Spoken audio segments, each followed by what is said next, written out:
everyone. We're here with Jake from In Heart's Wake. They are an Australian badass fucking band. The new album, Incarnation, I got it right, um, is out and it's heavy and fantastic. And honestly, you guys have a lot of pretty amazing like guests on the album. Yeah. You Yeah, know, we do. you got We do. Winston Good to hear. McCall, Chad Yeah. Rulig, and then Alphonse from Heartsick, and you got 810 King 810. Like, Yeah, yeah, and that's not something new for this band. Half of those guests were on our debut record 12 years ago, Divination. And so just from day one, collaboration was always something we wanted to do and be part of. That to us is making music, like, and wherever we can collaborate, we collaborated. So even on all our records, you will find major collaborations with all kinds of artists. that's Yeah. super cool. It's a good way to like, keep to bring like a fresh perspective too, right? When you bring in someone else that's not in Yeah. the band. Yeah. Yeah. That's it. That's it. Not only is it ear candy, like to hear a new voice coming in, but we learn a lot in the process when we work with new people. And I think there's something in that because you can just get stuck in your lane too much. And it's not that like, oh, this is getting boring. We need a guest vocalist. It's no, how cool it'd be to work with someone that we admire and respect. And that's usually the angle. That's always the angle we approach it from. Yeah. Well, it keeps you guys like fresh too. Like, fuck, well, we really want to work with this person. Let's make that shit happen, you Yeah, I know? think in the hip hop world, you see plenty of it. Like it's Yeah. almost surprising if you don't see a guest on a hip hop record. And look, maybe I just grew up listening to I grew up listening to hip hop. My stepdad had all the records, every record from NWA, Beastie Boys to Dre, like all of it, just all of it. So I'd be listening to that, and I just would love that. Yeah, the different voices and the collaborations that you would witness, and so maybe that's also played a little bit of a part in just how I approach art and music. Yeah. So I like that. That's, it's cool that you have that history, right, with hip hop that you think contributed to that. I always look at like collaboration as there's a story that I hear probably two or three times a year about a farmer. He has the best seeds for at the state fair every year. His plants win every year, hands down. And every year he does the same thing. He gives seeds to everyone around him. And a reporter asked him, like, hey, you have the best seeds. Why would you, you know, Mm. give the best seeds to everyone around you? He says, well, why wouldn't I? Like if I'm in the middle and I give them to everyone around me, then the pollination, I'm getting pollination from all of the best stuff. Just So makes good. makes me all the better, So I'm like, that's Yeah, that's awesome. And yeah, that's such a good analogy. And obviously it's not just the seed that gets it's the soil and when to harvest and how to nurture and how to water. And there's all these other steps that I think, yeah, we often get so single focused on being competitive that we think that it's all this, but it's actually so many more factors that make yeah.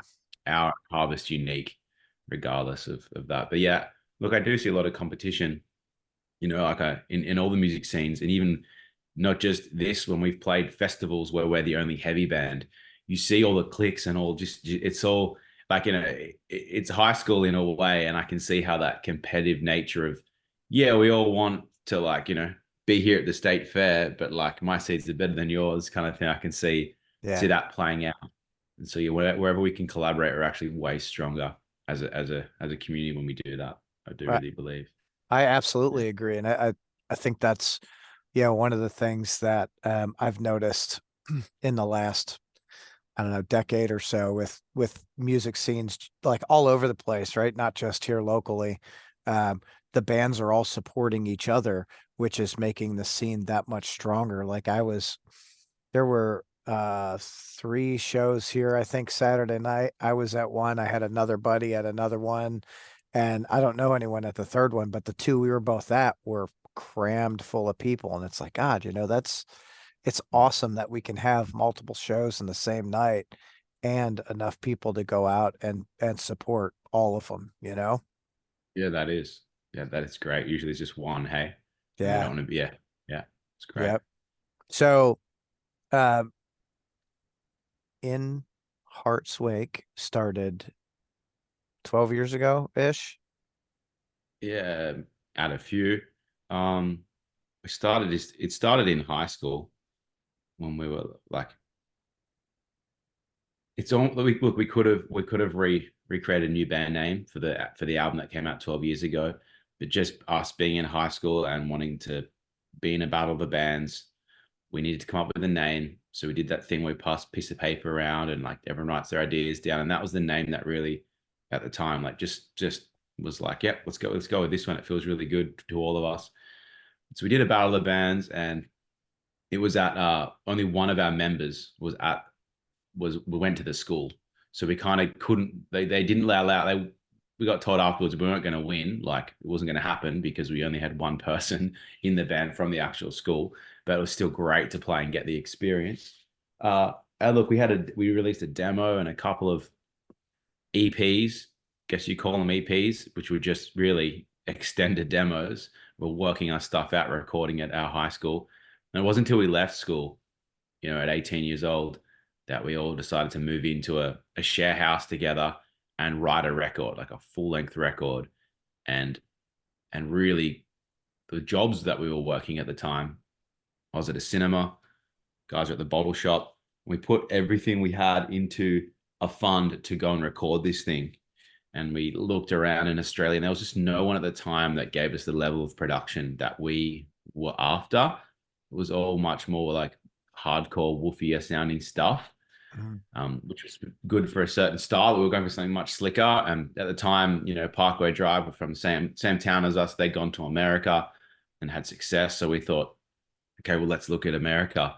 And, within our price range, of course, because the flights were expensive. And we just found this guy called Josh Schroeder, who had worked with Legend and had done, I think it was a plea for purging as well. Was another band that he'd done at the time. Anyhow, we loved the sound of those records, but it was the conversations that we had with him on Skype when Skype was a thing for Zoom and on the emails. And it was that conversation that just went, wow, this guy really Gets it. wants the best for us. Yeah. And has our backs. And so we took that punt and we haven't looked back ever since. That's awesome. So it's funny, right? Because you've got bands like you guys who were like, oh, there's something more that we want, and you essentially searched the world for it to find it and made it happen. And then there are the bands who are like, yeah, I'm okay with that. It's it's okay, right? And it Yeah. and it's not wrong either way. It's just Uh, as I'm long as you always know what you want, you got to know yeah, what you want. And if what you want is okay with that, then that's totally fine too. yeah, You got to work within your means at the same time. But look, I'm a strong believer where there's a will, there's a way. Um, I'm strong-willed in that, and it can, sometimes be a bit of a hard thing when you can't get what you really feel is the vision. But there's always a way. Never take no for an answer. So if it means work an extra day a week to afford that extra plane ticket, and that's what it took. yeah. Don't buy that Starbucks coffee or whatever. Like That's it. you can make Yeah. it work. Yeah. That's exactly it. Well, that's awesome. That's a really cool story. I'm glad you mentioned Legend because that was my introduction to Chad was Legend. And I still listen to, like the first couple of albums. So good. Just such solid fucking albums. Yeah, yeah, solid albums. And so he had done for the Fallen Dreams is like big breakout record changes. So that's how we knew about Chad and knew about Legend. And so I don't even know if he might have recorded those vocals with Josh too. I'm not sure actually about that one. But meeting Chad for the first time when we were over there was like, it's like we were meeting Hercules or something. It was like this dude's like, yo, what's up? Like deepest voice. He was like just so built. We were just these scrawny kids with no tattoo, not, no tattoos. No one's into bodybuilding, which is Australian. He thought we were neat and like quirky because like, whoa, you're from Australia. Like, what the hell? So he really showed us around and he took us out, ended up doing a feature on that record Divination, which was such an honor. Still, like it is an honor now. He's done one on Incarnation as well as a follow up. But yeah, it's really special. Yeah. It's cool to have that Yeah, relationship, right? And yeah, I yeah. It think is. music really brings people together too. Like-minded people, you just absolutely click, and then, that relationship goes from like, hey, this is going to be a one-time thing to, oh shit, it's 10, 12, 15 years later, and man, we're still good friends. This is fucking awesome. Yeah, it's cool that we can sit down and break bread after 12 years. Yeah. We might have actually seen him once in between or twice, but yeah, it's there's a respect. There's a respect, like not just for being in the music for so long, but like we get what he does and he gets what we do, and we love it, and we're still doing it because we love it, and that's the common ground that we meet upon. Yeah. It's that everyone needs that common ground, right? We need to connect with other human beings. It helps our mental state, you know. Yeah, yeah. It can, yeah, for sure. Um, yeah, I mean that's a whole nother Yeah, it's a whole the nother mental state. discussion for sure. Yeah. But yeah, and Chad's really like he's really grounded guy too. He's not a drinker off with. He's just like he's really straight up, really like, and I really like that about him. Yeah. Really clear when you look through his eyes, like it's fucking clear. Like it's like yeah, this is working. This isn't. Let's do this. And like there's a lot of I like working with people like that. But yeah, you don't want someone who's gonna fucking fluff you, right? If it's shit, it's, like, hey, and not necessarily shit, but there might be a better avenue, you know? Yeah, and just wanting to be honest about, oh yeah, I can hear myself in this song. What if we did this? Like it's it's just he's got a good instincts. His instincts are on point, and he's dialed his own. He's like a hunter, out there, and he knows exactly what his target is, and he's feeling out that. And when we can, there's a reciprocity when we do a collaboration because ideally, it extends the work that he's done over to here to new people and brings things to life again. And not that he's doing it for that by any means, but that's the beauty of sowing things here and sowing things there. It's just you never know. You just never know how it comes back full circle. Yeah, that's the truth. God, so many avenues that we don't think about, right? That can open up a door somewhere. So That's I got, I got a question that is really weighing on my mind, like with the song titles, like Mishigama, right? And then in parentheses, you've got, the magician upside down. Where does that come from? where does it come from? So Yeah. yeah, so in every tarot deck, tarot has been, it was hidden by the church. It had banned tarot. You'd be burned at the stake if you were found with tarot cards. So a lot of these tarot cards were often hidden in plain decks of cards, to be honest. And it was just they were a tool for people to use of fortune telling, whether it was their trade or their business, or whether it's just as simple as a tool, an archetypal tool. And in every tarot deck, there's 22 major arcana cards. And major arcana cards, it's cards you'd be familiar with, like the Lovers, the Devil, the Fool. And if you look at any like heck, Game of Thrones, you look at Lord of the Rings, look at Harry Potter, all these archetypes are at play in those movies. These are like archetypes, like base ingredients that, salt, oil, butter, like water. These are just things found in the ingredients of all the mythos. Even in the Bible, you could really find these similar characters, to be fair.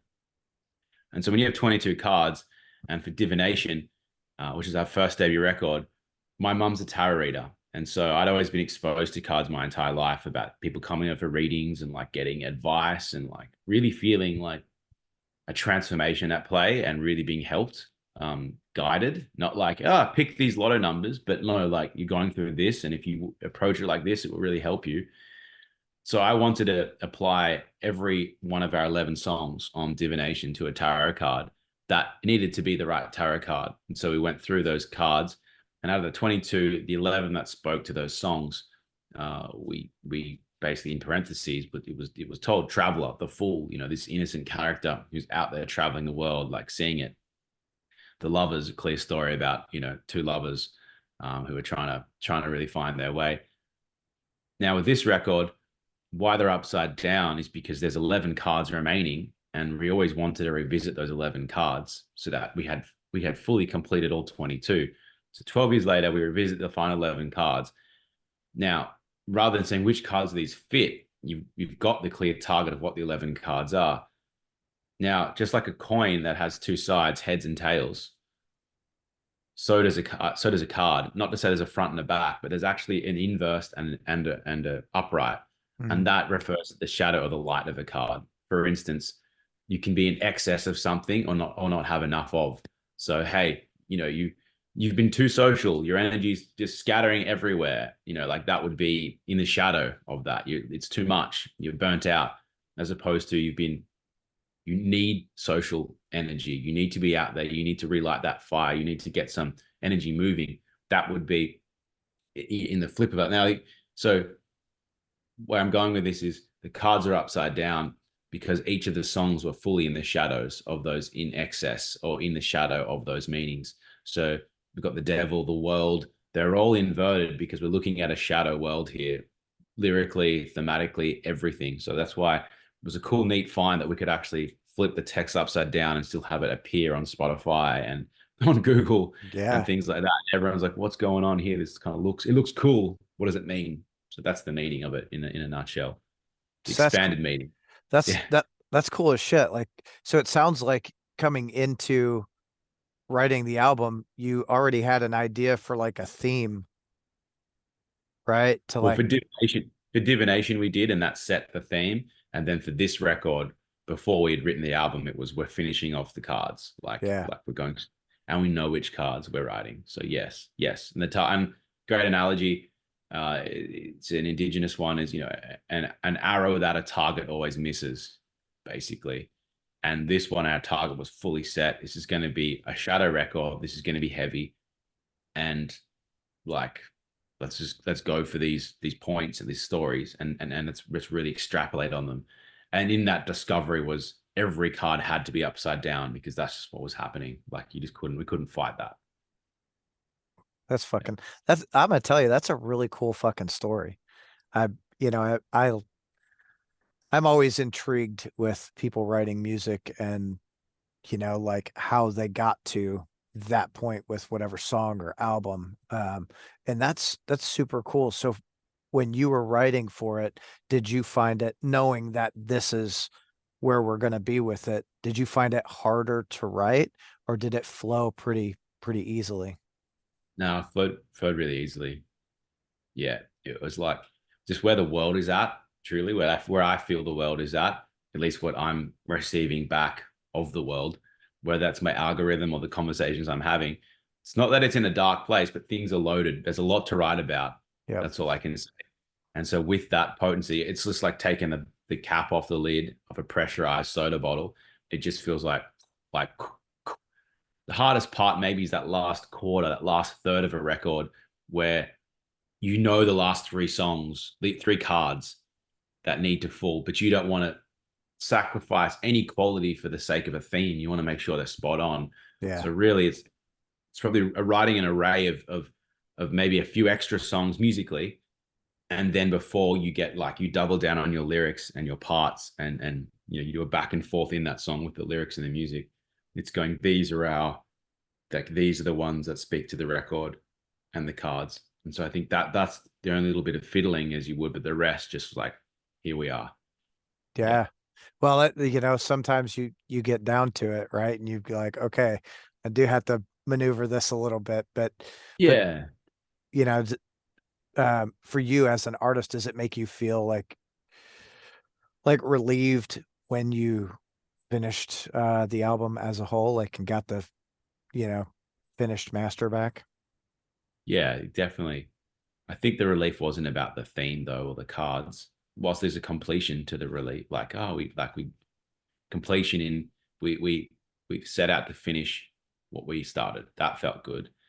But the relief on this one, not pivoting the conversation, but the relief on this one was that this record was done as a 4 piece, whereas the Mhm. other records were done as a 5 piece. And so there was a sliver of I won't call it doubt, but there was a huge challenge and like a shadow that was hanging over us. And that was the demon of doubt that says, like, can you do this as four?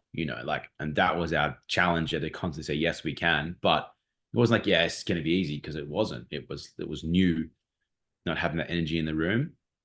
And the challenge was like just by the byproduct of losing the clean singing person, was that we had to double down on the heavy stuff, because we weren't going to go get some quick replacement. That doesn't work. You don't get a replacement. You got to find Right. someone different, and it's got to be an organic fit. And that's not something we were going to rush.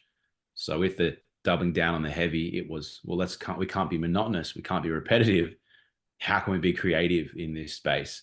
And so I think the relief really, really came across when it was like, wow, like we we kept it interesting. We found new parts of ourselves that we didn't know we had in us. Yeah. That's a that's a great feeling in itself, right? Like, oh shit, you know, I Yeah. I didn't know we could do this. Like, hell yeah, we It is. It is. It is. yeah. And it's the feeling of the first record. We didn't, we big wide eyes. We'd never made a record before. We didn't know how it was going to sound. We put everything on the line to fund that and make it happen. And this was in the same spirit of that. I think there was this new adventure, and that's why they're such perfect twins for each other, Divination and Incarnation. They're just, they're the brothers, sisters, the genderless, whatever. They're the things that they needed to be to balance each other out. What a hell of a connection that is, you know. So, moving forward, are you guys going to stay as a four piece, or when the time is right, bring someone else in? It could be, like, it could be, and that's like, we're fine as a 4 piece. Like, we feel strong as a 4 piece. That's not saying we're closed. The family's not closed. If something organic happened and it opened that doorway, we'd be open to it. But we're not actively seeking. We're not on dating apps looking for band members. You know what I mean? Like, Yeah. yeah, I'm dying. That's a good spot to be in, you know, yeah, like to lose someone.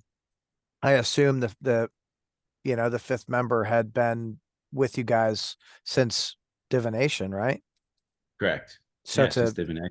yeah, so to lose, lose that person. I mean, just as a, I think as a family, it probably had you guys dealing with some shit, not even going into recording, just, losing Yeah, that just person. yeah. You just have some there's dynamic changes. Yeah, it's the one ingredient that, like, that the other things have to rebalance, and that can take time, the adjustment. And yeah, we lost a voice. Like, we lost the. I don't want to say we lost, because then it makes like when we're missing, but and I'm mindful of my languaging and saying that we lost a voice. Um, and that voice chose to leave, like, it needed to leave, at the same time. So it wasn't Yeah. something that we felt, oh, we're losing or we're lost, but it was definitely an ingredient we weren't used to not having around. That, like I said, something else had to step up in order to not replace, but to do something different and give that exciting energy to the band. It's cool when that happens though. You have such a major change, in Yeah, the collective, and then it's like, oh shit, how is this going to work? And then somehow, some way it works. And I'll say Incarnation is such a solid piece from start to finish. yeah. Like, Thank you. good for you guys for, for dealing with being down to four people and, creating such a great piece of work. Thanks, dude. Yeah, we stepped up as a team. That's how we filled that space. It wasn't one person filling the gaps. And literally, we stepped up as a team in the song Hollow Bone. That's all of us in the chorus delivering melody, like, in a really, like, desperate, like, screamy, singy, pitchy way that you can feel the yearning to, like, to plot on, like, we wanted Yeah. it.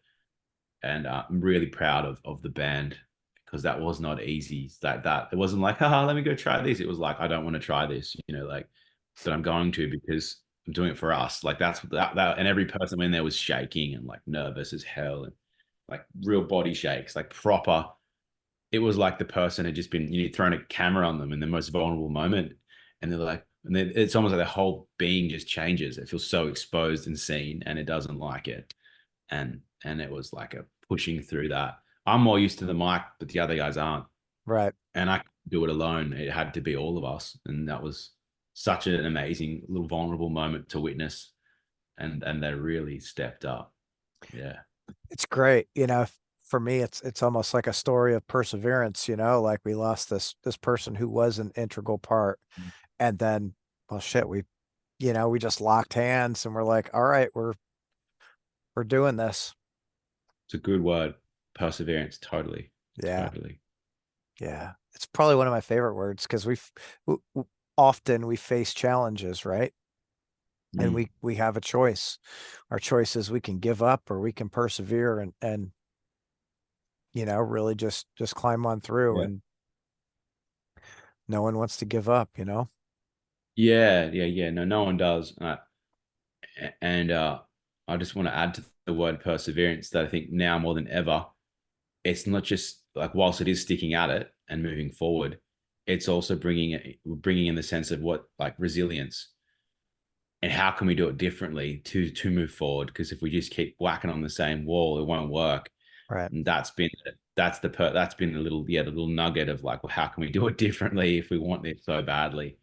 And yeah, it's amazing what we can do, just not just as four, but just like as human beings in the general, when we really need something to work, how resilient we can be in a disaster, like stepping up, helping out, folks, all of the ways that we've seen in all the things that have happened across the world. Pretty amazing creatures like that, aren't we? Humans. Yeah, we absolutely are. I think that's why I like talking to people, because it's you hear some really awesome stories, and sometimes there's some pretty sad tragedies, but there's there's some really good fucking stories of people, showing their resilience. They're getting through whatever life has thrown at them, and it's beautiful. It's my one of my favorite things with humanity is seeing people, not just survive but thrive. And Yeah, dude. I feel like you all are currently thriving. Um, I I've seen so much press about this album, leading up to the release. I listened to it and it's so fucking good. And the people I talk to that have listened to it are like, that is such a just a great heavy fucking album. Like, Great. yeah. Cool, man. Yeah, thanks for saying that. Cool.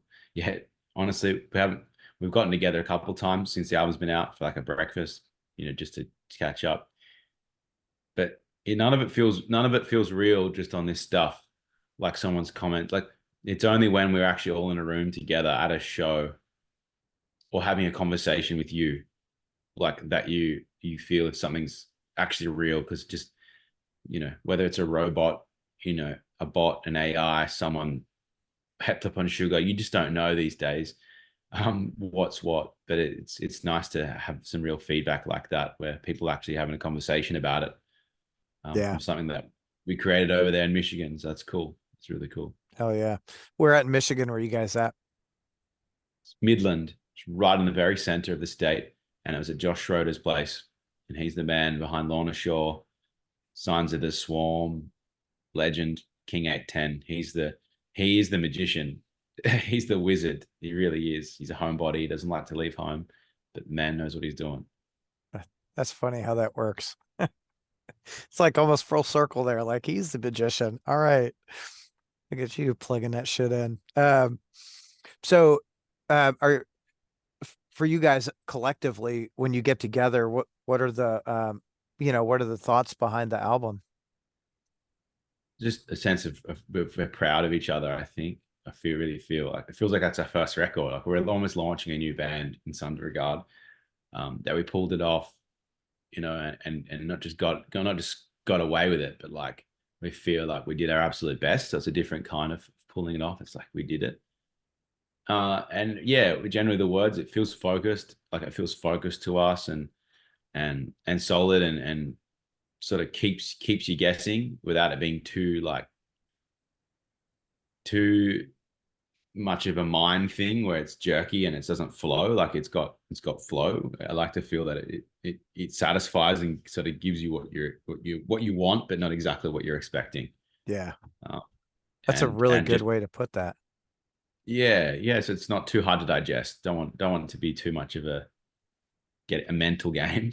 But the production, I'm really proud of. I can speak to it because I didn't do it personally, but the production, like the electronics and stuff, all the sounds and the ways that the guys Ben and Evan and Josh, like they really worked on that soundscape to bring the stories to life, either in an obvious or an unobvious way. For instance, in the flood, there's rising sounds that you'd never know were there until you pull them out of the mix, and that was to emulate that sound of the feeling of the water and the doom like coming upon you, and just little things like that. They really were intentional with why they did what they did, never to show off, but to add to and bring a new melody and voice and space to our music. So yeah, I think it really shines for those guys too, and what they did with their production.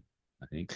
That's really cool. I like now I'm gonna have to go really like pay attention to that song because I want to hear it. You know, years ago I was recording I was in Tennessee recording a song called Into the Sky, and there were a couple of dudes there playing violins, and it was thunderstorming out, and I don't remember the whole chorus, but it was like something about going into the sky.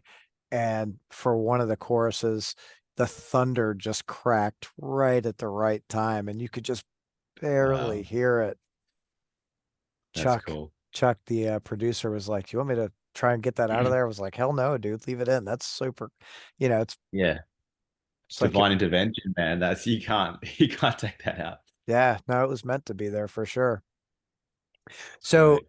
do you guys have plans to hit the road heavy with this new album? Not heavy, but like open to the tours and what comes. Sort of just yeah, we're getting our like starting blocks though for sure. Like that's what we're hitting hard with. Just what are our two key moments, and that is Australia and America. Like they're like the two. Not to leave Europe out of it, but right now it just feels like that'll come and eventuate how it needs to next year. But really making sure we're visiting America and Europe. And so we've got the American tour with Miss May I is great because we're not out there trying to headline and like take all the risk, which is Right. fantastic for us. But we can still be in a main support spot where we can play for 40, 45 minutes and just lean into that and focus on that. And we really needed that kind of a spot. So it's a perfect tour to be on. Perfect tour. It's got to be that throwback element, but there's also something of the new that we get to bring in there. So that's all throughout October, and that just feels really right for the band. And prior to that, we've got Australia in September, and that's where we were headlining, and we got to pick our bands. What are we what supporting acts, not just that we like, but where's the new direction headed? So we got Paleface Swiss because they're just super heavy from Switzerland, and we got King 810 Right from on. from Michigan over, and an Australian band called Gravemind, and so that really feels like it sets the tone and sets our intentions that it's going to be a really heavy breakdown packed tour. So that's good. Feels good.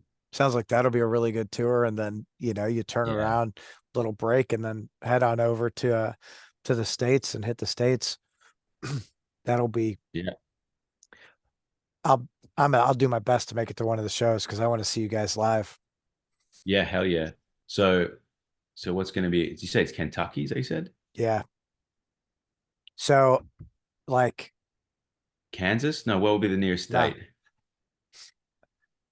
Uh Ohio, Indiana, Tennessee are probably the closest, but I typically go to shows in like Nashville, Cincinnati, Columbus, Yeah. Cleveland, Detroit, um, Okay. Yeah. So and there's shows in all those places. I don't think there's a Kentucky show though. Trying to well, remember if there's a KY. probably not. Probably not. We get It actually could, they're one of those bands, Miss May I, that do well in like the Midwest mhm. areas, and they drop down. So who knows? You never know. Yeah, Actually could be. I'm gonna have to look because I like if I feel like if you guys play Kentucky, you'll play Lexington. Um, but Yeah, more than likely, you guys will probably be like Cincinnati or Columbus. yeah, yeah. There's definitely going to be a Cincinnati show. Yeah, then you won't play Lexington. Yeah, let's have a look. I mean, yeah, I think they're from. Are they from? Yeah, it's definitely Texas. Always is. There's Lakewood, Ohio. There's Lansing, Michigan. Chicago, Illinois. Des Moines, Iowa. Minnesota. Now we're getting far away from you. Yeah, there's Georgia, Atlanta, Georgia. Yeah, no, no. Yeah, yeah. So that's going to be you're back over the other way. So what's the date on Lakewood? It's the first show, and it is the 10th of the. Wait, no, it's the second. So it's 10th October the 2nd. Okay, awesome. Yeah, yeah. Yeah, we do our So dates a little weird over here. yeah, yeah. Sometimes you do. That's for sure. Hmm. Click on. That'll be good though. I think I could probably make that. I've got a buddy who lives in Cleveland, probably 15 minutes from where you guys are playing in Lakewood. Cool. So That's helpful to have a look there. I'll go stay with him. Then Sweet. I think, yeah, later in the month, he and I and my wife and his girlfriend are heading to Miami to do the Headbangers Boat. Fun. That'll be a lot of fun. What are like, is there a place that you like to play, like a club that you like to play more than any other place? I don't think there is. No, I don't have that space. No? No, the places I used to love to play are all shut down. They're to be honest, and they were never clubs with alcohol. They were often like youth centers, and sort of it was where the memories were made of me going to the shows, not so much me playing them. Oh, right on. I think, and there's none of them exist anymore. They all fell under the spell of needed more exits or whatever the regulations of this and that. Yeah. So, yeah, Well, that sucks. So, R.I.P. yeah, for sure. What's your favorite like show memory? Favorite show memory. Um,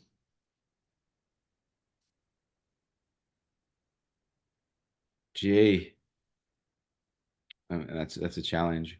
It's a deep I mean, question.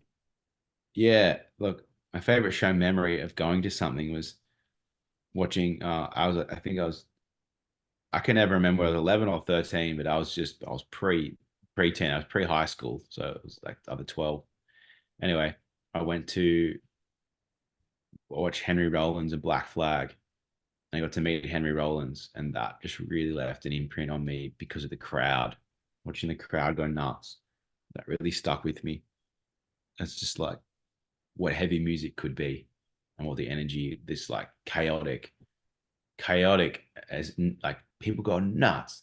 You get they're all in the same team. Yeah. They looked after each other, and that just was like a wow. Like you can do this and be that, but not be at war with your neighbor. Like it's really cool. So I Yeah. think that really captured something and really planted a seed for me. Yeah, It's such an yeah, integral age too. I think that's probably one of my favorite things about going to heavy shows is I was at one the other night and the mosh pit was insane. Someone falls, mosh pit stops, everyone lifts the person up. All right, let's get back to it, right? Right back to yeah, smashing each other. And it's songs over, everyone, people are giving each other hugs, high fives. It's the best thing ever. Like, hell yeah, you know? yeah, yeah. It's nuts. It's a nuts. Just yeah, you take someone who hasn't been to a show before, and they're like, particularly if they're a medic or a nurse, and they're like, I can't watch. Like, no, no, like this is. You could tell them it's okay. Like, yes, some people will get hurt. It happens, but they know the consequences. That's why they're in there, not to get hurt, but just knowing that that could happen. You just have to like trust the process because it's going to happen whether you like it or not. There's a sort of letting go that goes down, and it's pretty interesting to watch. People Yeah. sort of leave feeling a bit like they feel leave. I hope feeling lighter and not amped up and aggressive. It's like everything was not left, but it was felt, and just like it's kind of a healthy thing that look, the whole world probably needs to have a mosh. Just we just had one big mosh. Just an hour. We have mosh hour every year. Like Earth hours have mosh hour. Everyone just moshes, and we'll have a much more peaceful place. Dude, if everyone on one side of the earth just started moshing at one time, I feel like we'd go off axis and everything would go crazy, you know? Probably would go off access. Maybe we go back on access. Maybe that's Yeah. what would happen. Yeah. Yeah. And we need that for sure. Yeah. Yeah. We definitely need more peace and love, you know, like spoken like a true hippie, I guess, but we do. There's way too Yeah. much hate and judgment and shit. Yeah. Well, it's true. There is. It's funny, the hippie. Yeah, I know. Look, a lot of people that, and I've heard a lot of stories of those that experienced a near death or, died and essentially came back. And in that they had a sort of a life review that went down, if you would, like in that process. And it Yeah. wasn't the hate or those things or the grudges. It was all about how have I loved, and who are those people and what are those things. Not about awards or accolades or competitions or hate or any of that stuff. And so if we take that wisdom into place, like, yeah, like it's all about the connection at the end of the day. And it's all about that. It's just funny that it's become uncool. Yeah, because it's probably, it's not hard to talk about, but I think ultimately we want to get to that place where we've got to move to the other stuff first. And that's what especially in metal and this heavy world, we're really we're shining a light on all the dark stuff, at least. And as a way to free it up and move it along. It's probably the service that we're all doing. Yeah. Um, So you're probably right. That's what makes metalheads probably the calmest of all the people, you know? yeah, yeah, Like exactly. able to release that Yeah. pent up aggression or what have you. And there's so much realness because there's a wealth of experience there of shit that's been seen or felt, and it's often not sugar coated. Like Nope. it's often not. It's pretty real. People are just it's real. That's what I like the most about it. Yeah, Yeah. yeah. Conversations like this conversation, I feel like I needed this conversation tonight.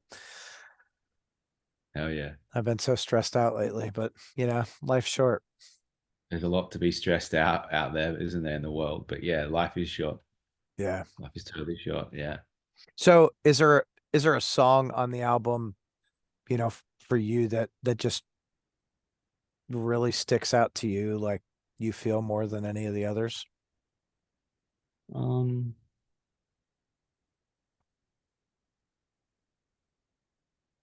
as far as frustration and that feeling goes, often really, really goes there. Like it's just unapologetic, doesn't hold back, allowed to be as wild as it needs to be, and it's not trying to please anyone. And I really enjoy that. There's something in that just the rebelliousness of that is really refreshing as a performer. It's not trying to be anything other than what it is. And then, as in terms of feeling something on the other spectrum, there's a song Transmission at the very end of the album. And that song's like got a lot of longing to connect, like, with the meaning and all of this. Like it's the striving for the connection. Um The sun. that yeah, just really I felt a lot when writing it and performing it. And I still feel it when I hear it. And I've noticed from the comments online that everyone gets everyone's feeling it, but feeling it speaking to them with whatever they're going through in very many different ways. So it's striking like at a level of feeling, let's just call it not emotion, but a feeling that's unlocking that nerve for a lot of people. Yeah, it's striking that chord, right? And that's such a cool thing for someone to write a song and um other people really connect with it. Like, oh, I felt this or I felt that. And that's probably one of the reasons that I was always, driven to music. And I like when an artist says, "Oh, I wrote this song and I'm not going to tell you what it's about because what it's about to me is something different than what it might mean to you. Yeah. Like, Yeah. Yeah. It's always, and then it's always cool finding out what, what was written about years after. yeah, So you're it like, oh didn't give shit, you, I thought it yeah. was something totally different. Like, oh, that's cool. Yeah. Yeah. Yeah. Yeah. So Yeah. it Sometimes. Yeah. Go was ahead.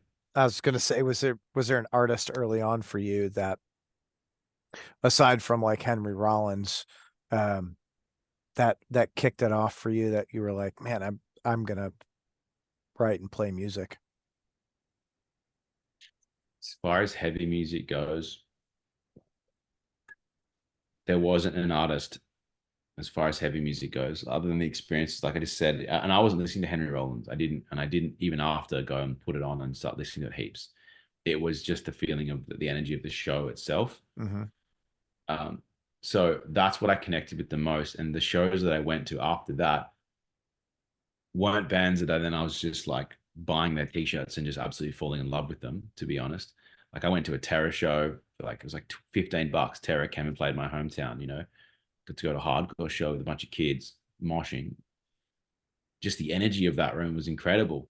Parkway, I got to see Parkway like a few times after for, this is before their debut album. So they weren't selling out the gigs. They were $10. And like I got it. I got the feelings of all these shows, but to say that it was an artist would be doing it a disservice. It was the community energy of the shows, just that outpouring, and it felt like a place of belonging because I didn't feel like the people, but I felt like there was such a diversity of the people. It was like all these misfits, and that's what we had in common. I think that was sort of the vibes, and that's what got me hooked, just to be in that space and then get on the receiving end. Sorry, from go to the receiving end to be on the stage and then receive it back from the crowd was like really cool experience, and that was the thing that I was made me hungry for it. That's cool. I like that you got that from the community versus like an artist, you Yeah, know? yeah, the energy in the room. It didn't make sense to me listening to it at first, like hardcore heavy music. It just didn't. It was half the picture, Yeah. and it doesn't make sense until you go to a show. You got to feel it on a different level, I Mm. reckon. There's a lot of people out there that um try to listen to on record, and I'm like, I mean, it's okay, right? Like, Yeah, I'm not gonna like seek it out and then you go see them live and it's like, oh shit, you're right, it's half the picture. And that's why I want to see you guys. Like, I really like the album, so I'm really excited to see that, what the live show brings, the energy. yeah, me too. I'm excited to see what it'll be. It'll be what it is, and it's been a because we've never played as a four piece before. Like that'll be the on a stage. So in some ways there'll be more freedom and more and less to hide behind, which is also a good thing. So I'm Yeah. looking forward to what that will be like too. And every show is different, so unscripted.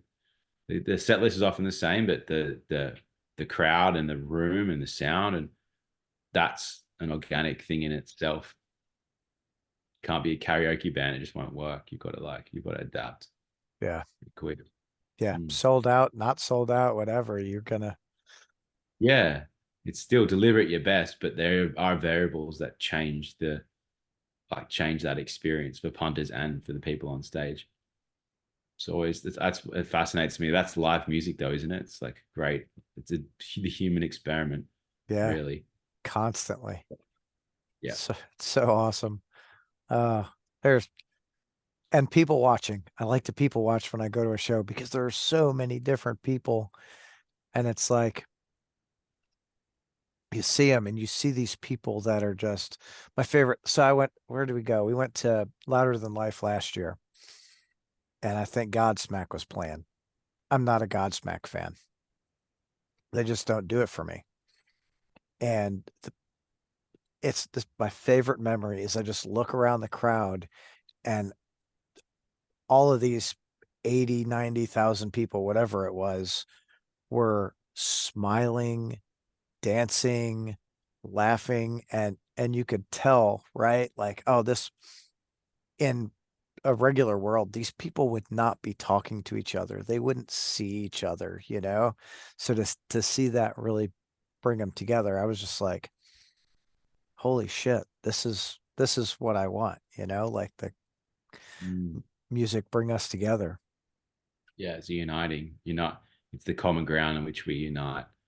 And like once we have that, like you said, that common ground thing, it's just opens up how much more you have in common. Yeah, Us all just human beings. It's crazy. it really is. All right. Jake, I'm not going to keep you all day. I greatly, greatly appreciate you taking time out of your morning to come hang out and chat with me. I'm really looking forward to seeing what the next year brings for you all because I feel like this album, I think it's just going to pick up so much more momentum than it has already. Um, Thanks, man. Yeah. And even if it doesn't, I'm just like I feel that sense of pride and relief that like we were able to do what we did. So yeah, like yeah, being in the game now, it's being our sixth record, like I'm open to whatever it needs to be. Like truly, I don't have an expectation other than we controlled what we could control, and that was the art with what it needed to become. So I feel really good about that. And yeah, if it'll hit the right ears if it's meant to, and hopefully it does because it will. it See absolutely where it will. takes us, man. Yeah, See where it takes. for sure. Well, dude, go have yourself a great day and I'll see you on the road. All right. Thanks so much, man. We'll see you in yeah in Ohio maybe. Yeah, Maybe, maybe. Yeah. Well, I'll look at the dates and line out my schedule. yeah. I'll be at one of the shows though for We'll sure. see. We'll see. Thanks, man. Thanks for your All right. time. You too, brother. See ya. See you, man.